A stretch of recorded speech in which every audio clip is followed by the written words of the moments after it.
स्वागत है हमारा यूट्यूब चैनल में। देखिए आज की इस वीडियो में हम देखेंगे क्लास 9 बोर्ड परीक्षा 2022 इंग्लिश का जो है मोस्ट वीवीआई सब्जेक्टिव प्रश्न को जो आपका डायरेक्ट एग्जाम में पूछा जाएगा। इसलिए वीडियो पर जो है अंत तक बने रहिएगा और अपने सभी दोस्तों के साथ इस वीडियो को जरूर शेयर कीजिएगा। और चैनल पर पहले बार आए तो चैनल को सब्सक्राइब करके साथ ही बेल आइकन को प्रेस कर नोटिफिकेशन को ऑन कर लीजिएगा।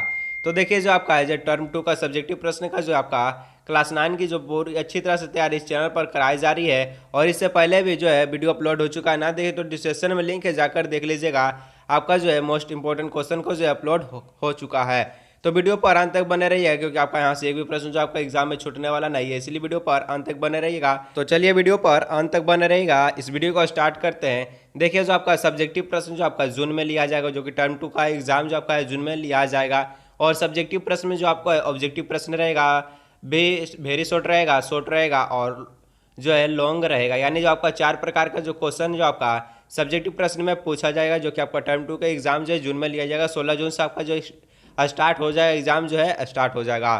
तो देखिए हम भी इस चैनल पर जो आपको वीडियो के माध्यम से पहले ऑब्जेक्टिव कराएंगे, उसके बाद जो है वेरी शॉर्ट, फिर शॉर्ट, उसके बाद लॉन्ग। इसी पैटर्न आपका जो एग्जाम में भी रहेगा। तो आपका जो है इस वीडियो में भी इसी पैटर्न को देखने को मिलने वाला है। तो वीडियो पर अंत तक बने रहेगा क्योंकि आपका यहाँ से एक भी प्रश्न जो है छूटने वाला नहीं है। तो देखिए आपका जो एग्जाम जो है जून में लिया जाएगा, इसीलिए जो मैं चाहता हूँ कि आपके जो एग्जाम में जो है अभी तक 1 महीना का समय दिया गया है। तो सबसे पहले जितना भी सिलेबस जो आपको टर्म 2 में पढ़ना है वो सभी सिलेबस को, ऑल चैप्टरों को पहले मोस्ट वीवीआई सब्जेक्टिव प्रश्नों को जो है इस वीडियो के माध्यम से आपको मैं बताऊँ। इसीलिए जो आपका जो है इंग्लिश का जो है नो मैन आर फॉरगन चैप्टर से ये वीडियो मैं बना रहा हूँ। मोस्ट इंपॉर्टेंट जो आपका सब्जेक्टिव प्रश्न और ऑब्जेक्टिव वेरी शॉर्ट, लॉन्ग और शॉर्ट रहेगा। तो चलिए वीडियो पर अंत तक बने रहिए क्योंकि आपका जो है नो मैन आर फॉरगन से एक भी प्रश्न जो आपका एग्जाम में छूटने वाला नहीं है। तो वीडियो पर अंत तक बने रहिएगा।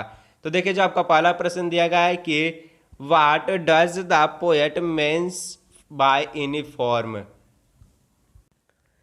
तो देखिए आपका जो है यहाँ हम आपको जो है इंग्लिश के साथ हिंदी के साथ भी आपको जो बताने वाला है, इसलिए आपको जो है एक भी प्रश्न को समझ में नहीं आएगा तो आप जो कमेंट में ज़रूर बताइएगा। क्योंकि आपका जो है ऐसा कभी नहीं हो कि एक भी प्रश्न समझ में नहीं आएगा, क्योंकि मैं आपको जो है इंग्लिश के साथ बताने वाला हूँ, इसलिए आपको जो है सभी प्रश्न को समझ में आना चाहिए। तो देखिए पहला क्वेश्चन आपका पूछा था कि वर्दी से जो कवि का क्या तात्पर्य, पोएट पूछा और यूनिफॉर्म। तो जो वर्दी से पोएट का जो है क्या तात्पर्य है, तो देखिए आपका हो जाएगा कि the different kinds of cloth people wear the style the colour and the pattern. मतलब जो है कि लोग विभिन्न प्रकार के कपड़े पहनते हैं, शैली, रंग और पैटर्न के, यही इसमें आपको बताया गया है। तो देखिए आपको जो है एक भी प्रश्न यहाँ से छूटने वाला नहीं, क्योंकि आपको जो है हम इंग्लिश के साथ हिंदी भी कर कर आपको जो बता रहे हैं, इसलिए सभी को आप अच्छी तरह से देखिए जितना भी प्रश्न मैं आप बता रहा हूँ। तो देखिए आपका नेक्स्ट प्रश्न ऑब्जेक्टिव का कि what are all people aware of. तो देखिए इसका हिंदी मीनिंग हो जाएगा कि सभी लोग किसके बारे में जानते हैं, यही इसमें बताया गया कि सभी लोग जो है किसके बारे में जानते हैं। तो हो जाएगा आपको जो है देखिए सन के बारे में जानते हैं, एयर के बारे में जानते हैं, वाटर के बारे में जानते हैं, यानी जो आपका सभी प्रकार के बारे में जानते हैं, यानी ऑल ऑफ दिस हो जाएगा इसमें। आगे देखिए आपका जो है 3 नंबर का प्रश्न कि वी शुड हेट मतलब हमें नफरत करना चाहिए, इसमें बताया गया है। तो देखिए आपको जो है आवर ब्रदर से नहीं करना चाहिए, ना जो है आपको दुश्मन, हमारे दुश्मन से, और ना ही जो है सजावट से करना चाहिए। तो आपका जो है डी ऑप्शन सही हो जाएगा, नन ऑफ दिस, किसी से जो है आपको जो है नफरत नहीं करना चाहिए। आगे देखिए इसका उसका बाद जो आपका 4 नंबर का प्रश्न है कि what do we have to remember. What do we have to remember मतलब जो है हमें क्या खाद रखना है, हमें जो है क्या याद रखना है। रिमेंबर यानी याद, क्या याद रखना है। तो आपको जो है देखिए कि हम आपका इसमें सही ऑप्शन हो जाएगा कि देखिए that we are all humans being and not a stranger. मतलब इसका हिंदी मीनिंग होगा कि हम सभी इंसान हैं और अजनबी नहीं है, यही जो आपको याद रखना है। आगे देखिए आपका 5 नंबर का प्रश्न है कि हु इज रिफर्ड हैज दे मतलब कि वे किसे कहा जाता है, वे जो है किसे कहा जाता है। तो देखिए the people of countries whom we consider as a stranger मतलब कि जो है आपको देश के लोगों जिन्हें हम अजनबी मानते हैं उसी को जो वे कहना चाहिए, कहा जाता है। उसके बाद देखिए आपका जो 6 नंबर का प्रश्न पूछा है कि 6 नंबर का आपका प्रश्न है कि देखिए who is the poet of the poem no man are foreign. मतलब कि नो मैन आर फॉरगेन जो है कविता के कवि कौन है, तो कौन है कविता के भी, तो जेम्स जो है किरकुप है, जेम्स किरकुप, यानी ए ऑप्शन जो आपका सही हो जाएगा। आगे देखिए आपका जो 7 नंबर का प्रश्न है कि what does poet warn us about, warns us about मतलब जो है कवि हमें किसके बारे में जो है चेतावनी जो है देता है। वार्न बोल रहा है किसके बारे में जो है चेतावनी देता है कवि, तो है इसका सही ऑप्शन क्या हो जाएगा, देखिए कि that we will be responsible for defiling the earth if we take up arms against each other. मतलब देखिए इसका आपका जो हिंदी मीनिंग निकलता है कि अगर हम एक दूसरे को जो है के खिलाफ हथियार उठाएंगे तो हम पृथ्वी को परिभाषित करने के लिए जिम्मेदारी होंगे, यही इसमें बताया गया अर्थ को।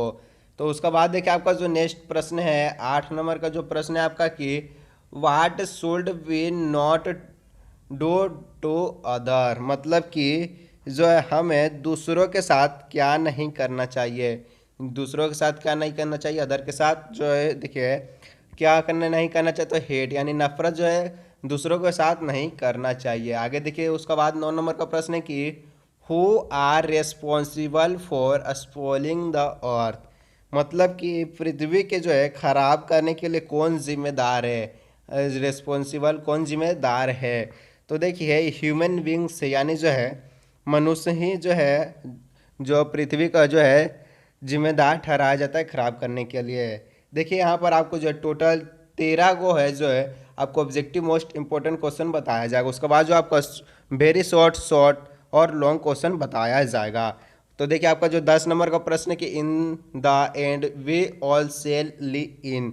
मतलब कि अंत में हम सब झूठ बोलेंगे, तो अर्थ यानी ए ऑप्शन जो आपका सही हो जाएगा, हम अंत में हम सब झूठ बोलेंगे पृथ्वी हो जाएगा ए ऑप्शन जो आपका। अब देखिए जो आपका 11 नंबर का प्रश्न है कि how can strange way won. मतलब जो ताकत कैसे जो है जीता जा सकता है, ताकत को कैसे जीता जा सकता है, तो उसको जो है वाई लव यानी जो है सी ऑप्शन जो आपका हो जाएगा प्यार से जीता जा सकता है। आगे देखिए जो आपका 12 नंबर का प्रश्न है कि what message does the poet want to convey in the poem no man are foreign. मतलब कि जो है नो मैन आर फॉरगेन जो कविता में कवि क्या जो है संदेश देना चाहते थे, क्या जो है संदेश देना जो चाहते थे, तो देखिए ऑल मैन आर ब्रदर। मतलब जो है कि आपको इसमें बताया कि सभी जो पुरुष हमारे भाई है, यानी मेन का बात है कि सभी पुरुष हमारे क्या है भाई हैं। आगे देखिए आपका 13 नंबर का आपका लास्ट ऑब्जेक्टिव, उसके बाद हम लोग देखेंगे वेरी शॉर्ट को। तो आपका 13 नंबर का प्रश्न है कि what means damage the purity of appearance of. मतलब जो है इसका हिंदी में हो जाए कि पवित्रता या उपस्थिति को नुकसान का क्या अर्थ है, यही इसका हिंदी मीनिंग हो जाएगा। तो देखिए इसका हो जाएगा बी यानी डिफायर मतलब अशुद्ध हो जाएगा। तो उसके बाद हम लोग क्या देखें, तो उसके बाद हम लोग देखेंगे very short answer type question को हम लोग देखेंगे। तो आपका very type answer short question का जो पहला क्वेश्चन है कि what should be remember about main. तो देखिए आपका जो है इसका जो है हिंदी मीनिंग निकल कर आएगा कि देखिए कि हमें पुरुषों के बारे में क्या याद रखना चाहिए, पुरुषों के बारे में जो क्या याद रखना चाहिए, तो देखिए we should remember that no man are जो है स्ट्रेंज। मतलब कि हमें याद रखना चाहिए कि कोई भी पुरुष जो अजीब नहीं होता है। उसका बाद देखिए आपका जो नेक्स्ट प्रश्न है 2 नंबर का कि what should we remember about countries. मतलब कि जो है हमें देश के बारे में क्या याद रखना चाहिए, कंट्रीज के बारे में क्या याद रखना चाहिए, तो देखिए we should remember that no countries are foreign. मतलब कि जो है हमें याद रखना चाहिए कि कोई भी देश जो विदेशी नहीं है, इसी यही बताया गया है इसको। आगे देखिए आपका जो नेक्स्ट प्रश्न 3 नंबर का कि where do we all walk upon. मतलब कि जो है कि हम सब कहाँ चलते हैं, कहाँ चलते हैं, वॉल कहाँ चलते हैं, तो देखिए जो है कि we walk on the same earth. मतलब कि हम सब एक ही धरती पर चलते हैं, सेम अर्थ पर चलते हैं। देखिए 4 नंबर का प्रश्न है कि वेयर सेल वी ऑल ले इन द एंड। मतलब कि जो है कि हम सब अंत में कहाँ झूठ बोलेंगे, तो in the end we all shall lie in the earth, मतलब जो है अंत में कहाँ झूठ बोलेंगे, तो पृथ्वी पर ही झूठ बोलेंगे। बाकी जगह तो जाएंगे नहीं झूठ बोलने के लिए, पृथ्वी पर ही झूठ बोलेंगे। आगे तो उसका बाद देखिए आपको जो 5 नंबर का प्रश्न की, what are all men fed by, मतलब कि सभी पुरुषों को किसके द्वारा खिलाया जाता है, सभी पुरुषों को जो है किसके द्वारा खिलाया जाता है। देखिए all men are fed by जो है पीसफुल हार्वेस्ट, मतलब जो सभी पुरुषों को शांतिपूर्ण फसल से खिलाया जाता है, इसी को बारे में इसमें बताया गया है। उसके बाद देखिए आपका जो 6 नंबर का प्रश्न पूछा है कि what do you mean bye जो पीसफुल हार्वेस्ट, मतलब कि इसका हिंदी मीनिंग हो जाएगा आपका कि पीसफुल हार्वेस्ट मतलब कि शांतिपूर्ण फसल को आप क्या समझते हैं, क्या समझते हैं, मीन्स बाय क्या समझते हैं। तो देखिए कि बाय पीसफुल हार्वेस्ट भी mean the crop ground grown during the period of the peace, मतलब कि शांतिपूर्ण फसल जो हमारा तत्पर संधि के अवधि दौरान उगाई जाने वाली फसल से है, यही इसमें बताया गया है। उसका बाद देखा आपका जो 7 नंबर का प्रश्न है कि what do you means wars long winter, मतलब कि आपको आपका क्या मतलब है कि युद्ध लंबी सर्दी युद्ध लंबी सर्दी, यानी वार्स लॉन्ग विंटर युद्ध लंबी सर्दी। तो इसको हम बताया कि it means the painful days of the war when we are kept indoor, मतलब कि इसका मतलब क्या हो गया कि जो है कि युद्ध के दर्दनाक दिन हम जो है घर के अंदर जो है रखा जाता है जब युद्ध छिड़ता है तब। आगे देखिए जो आपका 8 नंबर का जो प्रश्न है कि what are we doing to the human earth, मतलब कि जो है हमारा हम पृथ्वी के साथ जो है क्या कर रहे हैं, डूइंग जो ह्यूमंस अर्थ, मतलब पृथ्वी के साथ क्या कर रहा है जो मनुष्य। तो देखिए we are polluting the earth human earth, मतलब कि जो है हम पृथ्वी को जो क्या करते हैं प्रदूषित करते हैं, जो मनुष्य जो है पृथ्वी को क्या कर रहा है तो पॉल्यूटिंग कर रहा है, यानी जो है गंदगी फैला दे रहा है पृथ्वी पर। उसके बाद देखिए आपका 9 नंबर का प्रश्न है कि why should we not hate other, तो इसका हिंदी मीनिंग आपका हो जाएगा कि देखिए हमें दूसरों से नफरत क्यों करना चाहिए, मतलब इसमें कि हेट अदर की दूसरों से नफरत करना चाहिए, तो we should not hate other because they all are brother, मतलब इसका हिंदी मीनिंग हो जाए कि हमें दूसरों से जो है घृणा नहीं करना चाहिए क्योंकि वे भी जो है हमारे भाई है, आवर ब्रदर हमारे भाई है। आगे देखिए आपको जो 10 नंबर का प्रश्न है कि what do you mean by hells on fire and dust, मतलब कि हो जाए कि आग और धूल के नरक से आप क्या समझते हैं। जो वाट डू मीन्स बाय जो हेल्स ऑफ फायर एंड डस्ट, मतलब आग और धूल के जो है, फायर मतलब आग हो गया, हेल्स मतलब धूल, और डस्ट मतलब जो हो गया वही आपका, इससे क्या समझते हो। तो hells of fire and dust means that wars the causes of the lost destruction, तो मतलब इसमें हो गया इसका बात कि आग और धूल के नरक से जो है अर्थ युद्ध है जो बहुत विनाश का कारण बनते हैं। देखिए आपको जो 10 जो है आपका वेरी शॉर्ट जो इसमें कराया गया है, इसलिए आप 10 को जो है कॉपी पे नोट कर लीजिएगा और आपको जो है समझ में आना चाहिए, क्योंकि हिंदी से आपको मैं बता रहा हूँ इसीलिए आपको समझ में आना चाहिए, और 10 को नोट कर लीजिएगा क्योंकि आपका एग्जाम के लिए बहुत ही महत्वपूर्ण होने वाला है। तो हम लोग चलेंगे, इसका बाद हम लोग शॉर्ट की तरफ चलेंगे। तो शॉर्ट का आपका पहला क्वेश्चन क्या पूछा है कि beneath all uniform what uniform do you think the poet is speaking about, मतलब इसके बारे में क्या कहेगा कि सभी वर्दी के नीचे जो है, देखिए विनेथ ऑफ ऑल यूनिफॉर्म, सभी जो वर्दी के नीचे आपको क्या लगता है कि कभी वर्दी के बारे में बात कर रहा है, इसमें देखिए स्पीकिंग अबाउट बात कर रहा है। तो देखिए इसका आंसर हम लोग देखेंगे, उसके बाद हम लोग हिंदी को देखेंगे उसके बाद। तो देखिए जो आपका दिया कि the poet is speaking about the dress और uniform that armies of the different countries where through this uniform are absolutely differently in appearance, the bodies under them are the same. The poet tries to convey that the difference among the people of different countries are superphysical, essentially whole human being are same, मतलब कि इसमें आपको बताया गया है कि देखिए इसमें आपको क्या बताया गया कि जो एक कवि जो है विभिन्न देशों की सेनाओं के बारे में पहचान करते हैं, और कवि यह बताना चाहते हैं कि कोई करता है विभिन्न देशों के लोग के बीच मतभेद सही वस्तुत में सभी मनुष्य जो है एक समान है, यही इसमें बताया गया। हालांकि जो वर्दी जो है बिल्कुल अलग है, इसमें बताया गया है। उसके बाद देखिए आपको जो नेक्स्ट क्वेश्चन 2 नंबर का कि whom does the poet refer to as our brother and भाई,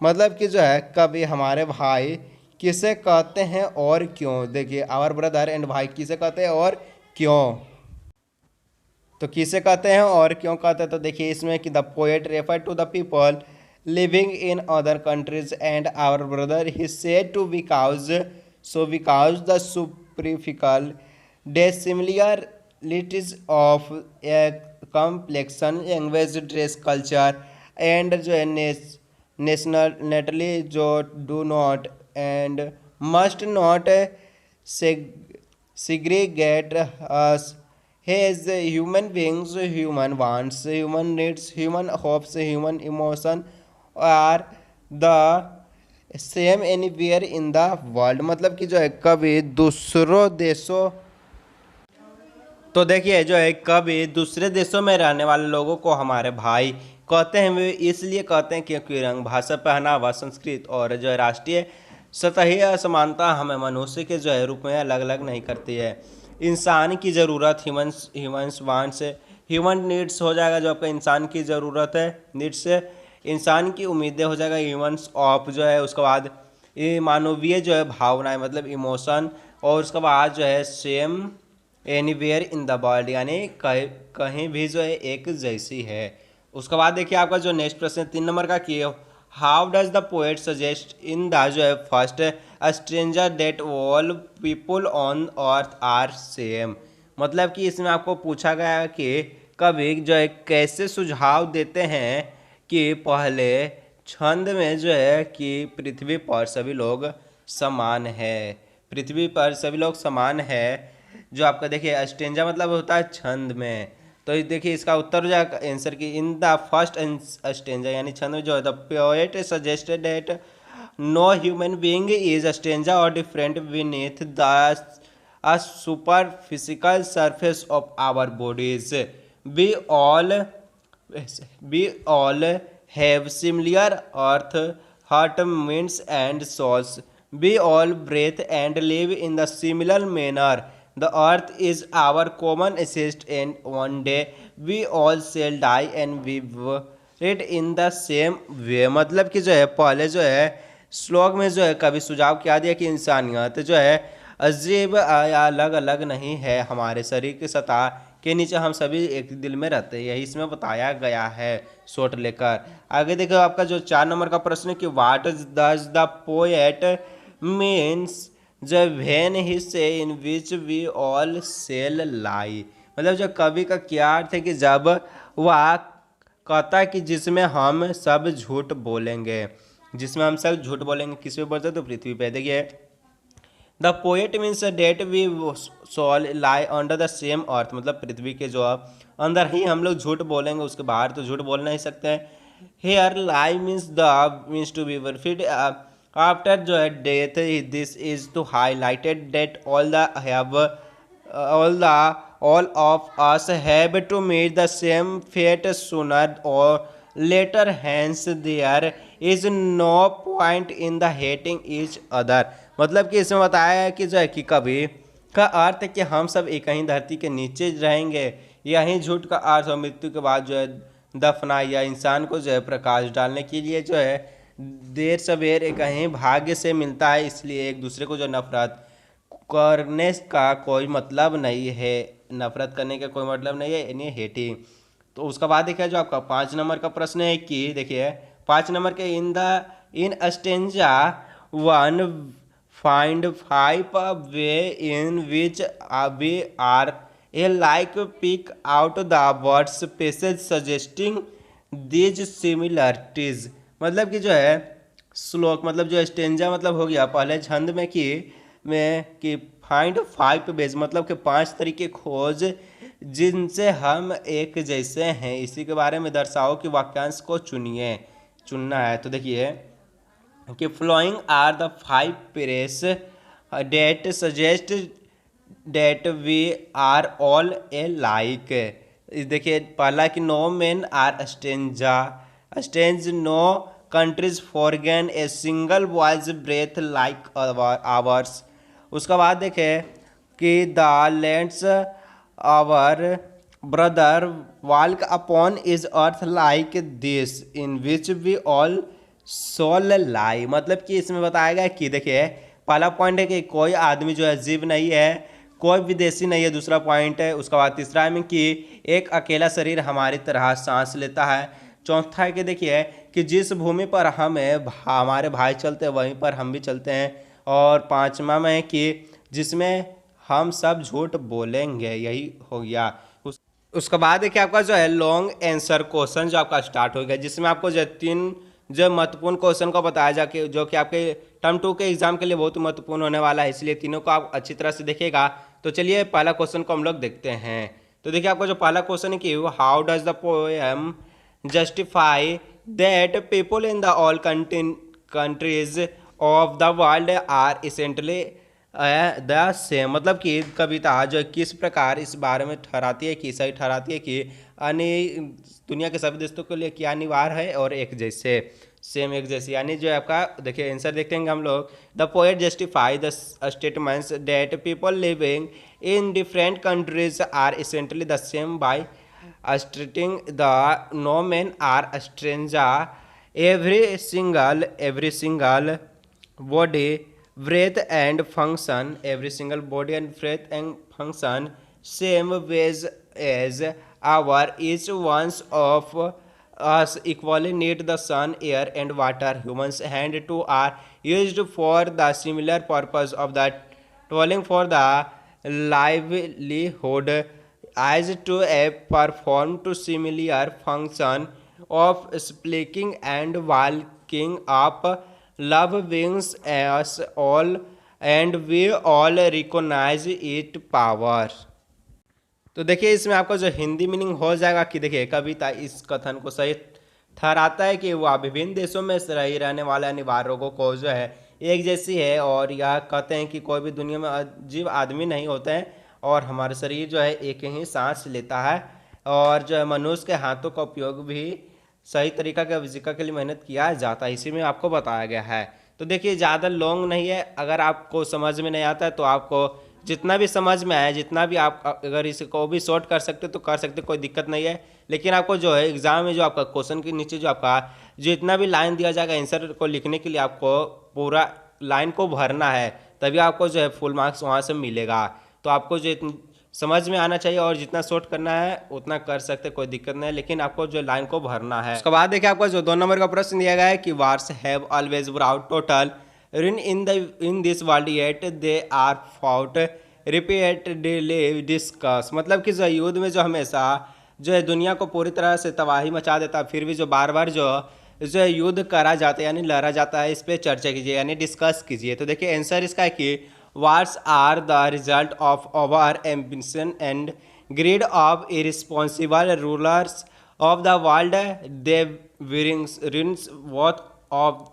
both to the victor and the vanquished by shattering the economics of the warring countries. In the past, wars were localist but now they are global and hence more dangerous and distributed, destructive, and the memories of the First and Second World War and still fresh in our minds. The horrific after effect of the bombing of the Hiroshima and Nagasaki in 1945 can still be seen. Still, it is appalling to note that people of the world do not learn from history। देखिए ये answer कुछ लंबा है, लेकिन आपको जो है समझ में आना चाहिए, जितना समझ में आए आपको जो अपने दिमाग से इसको जो है शॉर्ट थोड़ा करना है, उसके बाद एग्जाम में उसी प्रकार का आप लिखिएगा।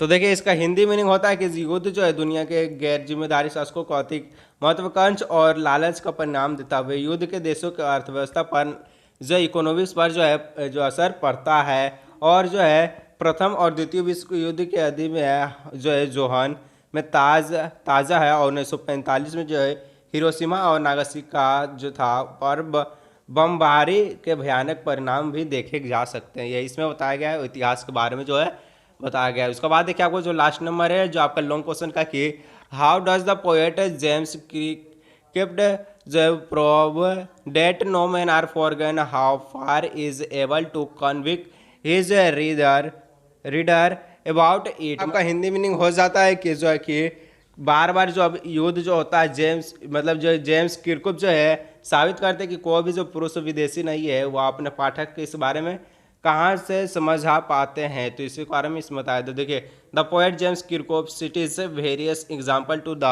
to prove that no men are forgotten। The very title of the poem is provoking and compels the reader to the things about the issue of people living in the countries has forgotten stranger has the poem progress the poet greatly impressing that all human beings are identical in the nature and approach, all live on the same earth, enjoy air, sun, and water, love peace, and are averse to war. They all have common experience and toil in the similar manner to earn the livelihood.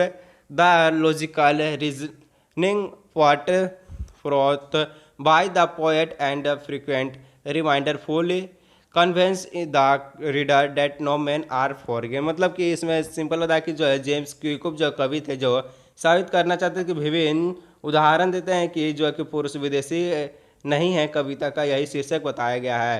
और जो है सूरज हवा यही सब इसमें बताया गया है कि किस प्रकार का रहता है। तो देखिए आपका जो है कि इंग्लिश का जो नो मैन आर फॉरगेन से आपका जो है एक भी प्रश्न छूटने वाला नहीं था। अगर आप इस वीडियो को पूरा अच्छी तरह से देखते हो तो और आप जितना भी प्रश्न को मैंने बताया कि उसको आप जरूर कॉपी पे नोट कर लिएगा। तो चलिए मिलता है नेक्स्ट वीडियो।